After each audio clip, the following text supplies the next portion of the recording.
হাজার বছর ধরে আমি পথ হাঁটিতেছি পৃথিবীর পথে, সিংহাল সমুদ্র থেকে নিশীথের অন্ধকারে মালয় সাগরে। অনেক ঘুরেছি আমি বিম্বিসার অশোকের ধূসর জগতে, সেখানে ছিলাম আমি। আরো দূর অন্ধকারে বিদর্ভ নগরে আমি ক্লান্ত প্রাণ এক, চারদিকে জীবনের সমুদ্র সফেন। আমারই দুদণ্ড শান্তি দিয়েছিল নাটোরের বনলতা সেন। চুল তার কবেকার অন্ধকার বিদিশার নিশা, মুখ তার শ্রাবস্তির কারুকার্য।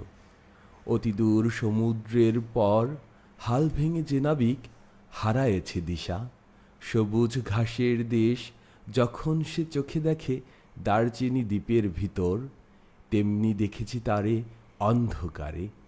বলেছে সে, এতদিন কোথায় ছিলেন? পাখির নীড়ের মতো চোখ তুলে নাটোরের বনলতা সেন। সমস্ত দিনের শেষে শিশিরের শব্দের মতন সন্ধ্যা আসে, ডানার রৌদ্রের গন্ধ মুছে ফেলে চিল। পৃথিবীর সব রং নিভে গেলে পাণ্ডুলিপি করে আয়োজন, তখন গল্পের তরে জোনাকির রঙে ঝিলমিল। সব পাখি ঘরে আসে, সব নদী ফুরায় এ জীবনের সব লেনদেন। থাকি শুধু অন্ধকার মুখোমুখি বসিবার বনলতা সেন।